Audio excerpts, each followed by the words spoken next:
अहिल्यानगर जिल्ह्यातील पाथर्डी तालुक्यातील श्री क्षेत्र मढी येथील चैतन्य कानिफनाथ यात्रेच्या काळात तालुक्यातील वृद्धेश्वर आणि तालुक्याच्या सीमेवर असलेल्या बीड जिल्ह्यातील मच्छिंद्रनाथांची संजीवनी समाधी मायंबा येथे भाविकांची मोठी गर्दी होत असते। या पार्श्वभूमीवर आमदार सुरेश धस आणि आमदार मोनिकाताई राजळे यांच्या पुढाकारातून पाथर्डी येथे गोरे मंगल कार्यालयात एक महत्त्वाची बैठक पार पडली। या बैठकीत अहिल्यानगर आणि बीड जिल्ह्यातील पोलीस आणि सर्वच विभागाच्या अधिकाऱ्यांनी उपस्थित राहून यात्रेच्या नियोजनाचा सविस्तर आढावा घेतला।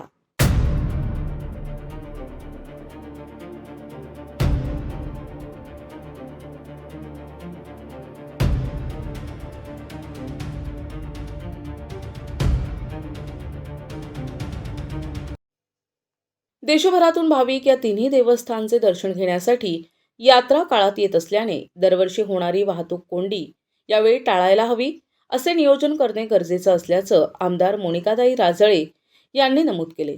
पार्किंगच्या ठिकाणी सीसीटीव्ही यंत्रणा बसविल्यास चोऱ्यांचे प्रमाण कमी होईल अशा सूचना त्यांनी दिल्या। तसेच यावेळी मोठा पोलीस बंदोबस्त, महिला भाविकांसाठी फिरते शौचालय तसेच काही दुर्घटना घडल्यास रुग्णवाहिका आणि अग्निशामक दल असणे अत्यंत गरजेचं असल्याचं त्यांनी सांगितले। सार्वजनिक बांधकाम विभागाने रस्त्यावरील खड्डे तातडीने बुजवावे अशा कडक सूचनाही आमदार राजळे यांनी संबंधित अधिकाऱ्यांना केल्या। अहिल्यानगरचे पोलीस अधीक्षक सोमनाथ घारगे यांनी यावेळी मार्गदर्शन करताना सांगितले की आमदार राजळे यांच्या पुढाकारातून ही बैठक होत आहे। ही चांगली बाब आहे। एकेरी वाहतूक सुरू केल्यास भाविकांना त्रास होणार नसल्याने पाथर्डी आणि बीड पोलिसांनी संयुक्त बैठक घेऊन निर्णय घ्यावा। शासनाच्या सर्वच विभागाने समन्वय दाखवावा, कोणीही वेगळी भूमिका घेऊ नये असे आवाहन त्यांनी केले।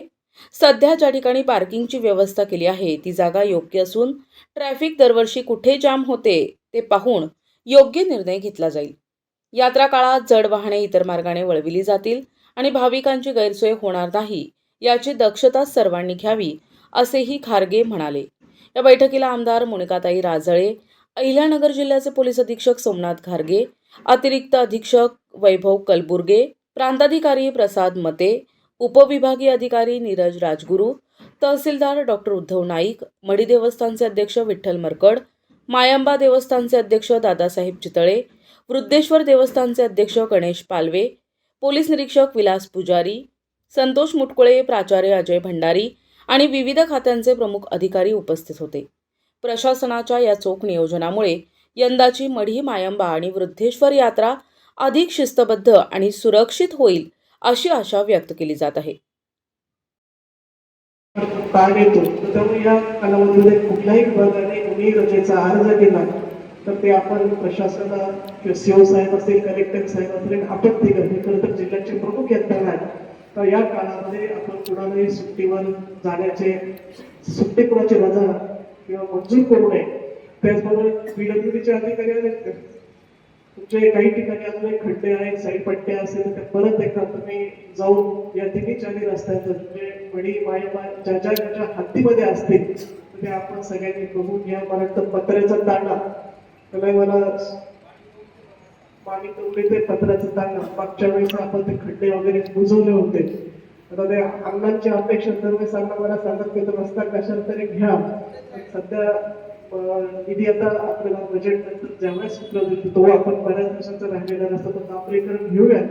मला प्रस्ताव पण आमचा गेलेला आहे, परंतु आता तात्पुरते आपल्याला काय नियोजन करता येईल थोडंसं तुम्ही सगळे अधिकारी त्या तिन्ही चारी रस्ता जिथून आपल्याला हे हवी ह्या देवस्थान त्या देवस्थानाला जाते त्या रस्त्यांची पाहणी करून ते गावांतर्गत केलेले रस्ते असेल तर काही ग्रामपंचायती त्यामध्ये ग्रामसेवक आलेले आहेत। मढी तुम्ही पण गावातील पार्किंगला देवस्थानकडे जाणारे असेल थोडंसं तुम्ही म्हणजे पीडब्ल्यूडी आणि ग्रामपंचायत यांनी थोडंसं लक्ष घालून तिथे आपल्याला जाण्या येण्याच्या अंतर्गत जे काही असतील पार्किंग पर्यंत थोडंसं आपल्याला तिथे करून टाकणं म्हणा किंवा ते दाबून देणं म्हणा, त्याच्यावर पाणी बांधणं या व्यवस्था सुद्धा तुम्ही दोघांनी कोऑर्डिनेट कराव्या एवढी एक सूचना माझी या ठिकाणी राहील। फार काही बोलत नाही कारण की सगळ्याच सूचना या ठिकाणी आलेल्या आहेत। गावकरी आले असतील, विश्वस्त आले असतील, आजूबाजूचे पदाधिकारी असतील, सगळ्यांना ही आपली सर्वांची सामूहिक जबाबदारी आपल्या पाथर्डी तालुक्याची आहे, प्रशासनाची तर आहेच, परंतु आपण सर्व प्रतिनिधी म्हणून ही यात्रा आपल्याला अतिशय चांगल्या पद्धतीने नाही अडचण भाविक भक्तांना न येता अतिशय चांगल्या पद्धतीने पारंपरिक पद्धतीने चांगल्या वातावरणामध्ये व्हावी यासाठी आपण सर्वांनी मिळून एकत्रित प्रयत्न करूया. प्रतिनिधी भिवसेन टेमकर, NTV न्यूज मराठी, पाथर्डी, अहिल्यानगर.